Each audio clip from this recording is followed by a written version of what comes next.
শাক পাতার স্টু কারা কারা খেয়েছ? এই এমন একটি সুন্দর স্টু তোমরা আগে কখনো খেয়েছো কি বলো? তোমরা হয়তো অন্য রকমভাবে খেয়েছো।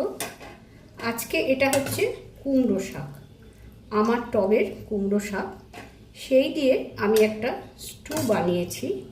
আর এটাই আমি তোমাদের সাথে শেয়ার করতে চাই।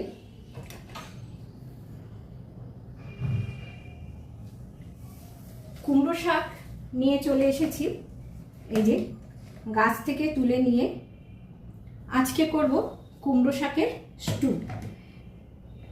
বেশি না, 2-3টে ভেজিটেবল দিয়ে এই কুমড়ো শাকের স্টু করব। দেখো, কুমড়ো শাকটা ভালোভাবে ধুয়ে আমি একেবারে বেচে কেটে, আমারই গাছের কুমড়ো শাক প্রসঙ্গত বলা ভালো, পাতাগুলো শুধু আধখানা করে নেব, ছোট করব না। আর ডাঁটা শুধু নরম ডাঁটাগুলো রেখেছি, এই ডগাগুলো রেখেছি, এই ডগাগুলো রেখেছি। এই কুমড়ো শাকেরই স্টু করব আজকে। তার জন্য কিভাবে কি করব চলো তোমাদের ভালোভাবে দেখিয়ে নে। আর তোমরা এই স্টুটা দেখে রাখো, ভীষণ সুন্দর টেস্ট হয়, খুব সুন্দর খেতে লাগে। এমনি শুধু শুধু খেতে ভালো লাগে, ভাত দিয়েও খেতে ভালো লাগে, গরম ভাতে না, রুটি পরোটা ওই রকম কিছু দিয়ে খেতে ভালো লাগে না। তা চলো দেখাই। এই কুমড়ো শাকের স্টু বানাবার জন্য প্রথমেই আমি একটা কড়া বসিয়ে দিলাম। আর এবারে আমি কড়াতে প্রথমে একটু শুধু জল দিয়ে দেব। জলটাকে আমি একটু ফুটতে দেব, ফুটুক, তারপরে আমি কি দেব দেখাচ্ছি। সবজির জন্য একটু বেশি জল আমি দিয়ে দিচ্ছি, পরে দরকার হলে আরো একটু জল দিতে হবে। চাপা দিয়ে রাখলাম, তাড়াতাড়ি ফুটে যাবে।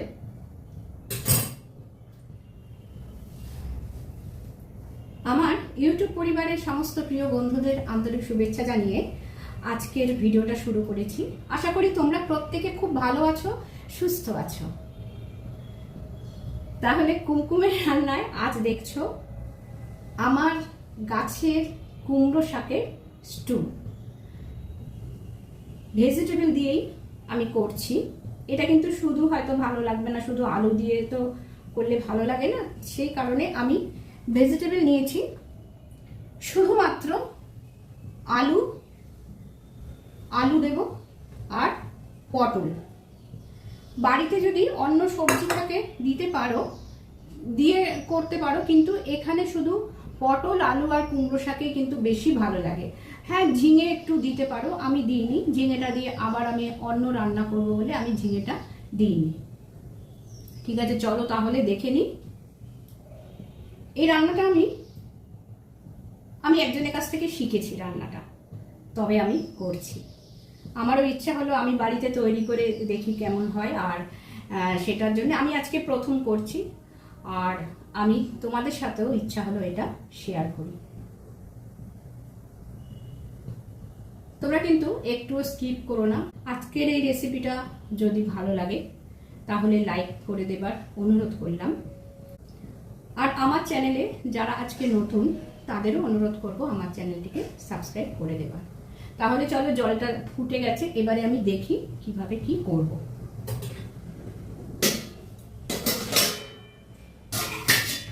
এবার আমি ক্যামেরাটা এখানে আনছি।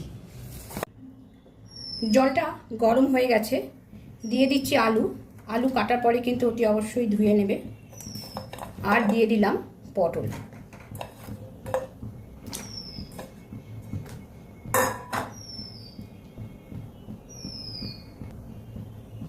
একটু লবণ দিয়ে দিলাম।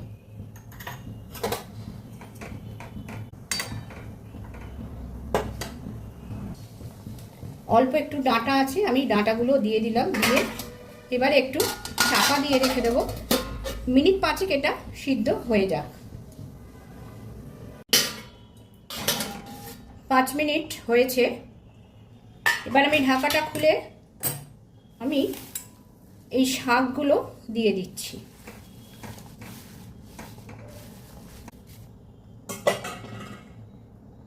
দিয়ে আবার একটু চাপা দিয়ে দেবো।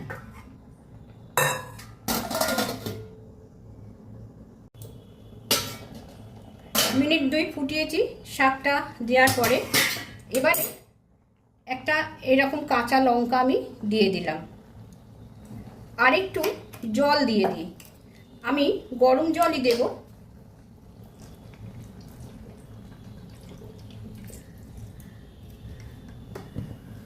দিয়ে গ্যাসের ফ্লেমটা একটু বাড়িয়ে দিলাম,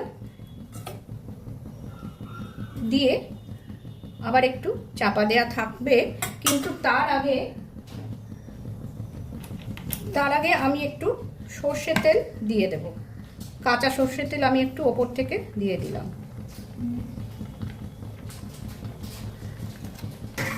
দিয়ে আবার চাপা দেওয়া। আমি এখানে এই কাপের হাফ কাপ দুধ দিয়েছি আর একটু সামান্য হলুদ দিয়েছি। এটা মোটামুটি হয়ে গেছে। এবার গ্যাসের ফ্লেমটা বাড়িয়ে দিলাম। এবারে যেটা করব, আমি একটা ফোড়ন প্যান নিয়ে নিয়েছি। এটা কি করব আমি দেখাচ্ছি। কড়াইটা আমি পাশের ওভেনে রাখছি রেখে এখানে আমি একটা ফোড়ন প্যান বসিয়ে দিলাম। দিয়ে দিচ্ছি সামান্য একটু সর্ষের তেল।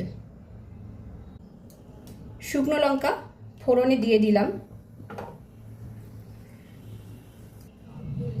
দিয়ে দিচ্ছি কালো জিরে ফোড়ন আর তেজপাতা।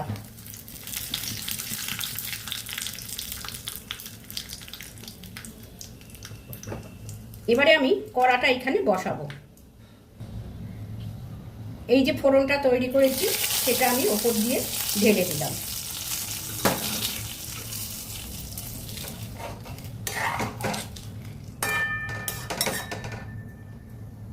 সামান্য একটু মিষ্টি দিয়ে দেব, একটু গুড়ের জল দিয়ে দিলাম।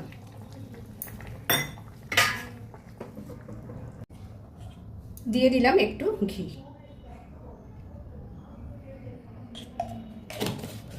এবার একটু চাপা দিয়ে রেখে দেব।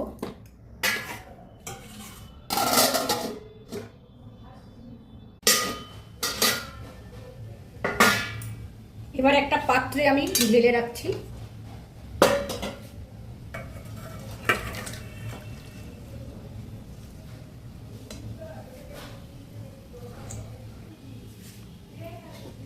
এই রকম কুমড়ো শাকের স্টু এত উপাদেয়, এত স্বাস্থ্যকর।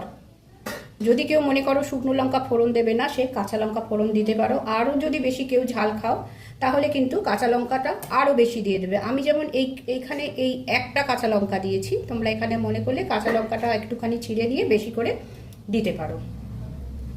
তাহলে চলো আজকের রেসিপিটা এই পর্যন্তই। তোমরা অতি অবশ্যই একবার কিন্তু বাড়িতে এটা তৈরি করো, খুবই ভালো লাগবে। দেখো ভিডিওটা তাহলে আজ এই পর্যন্তই।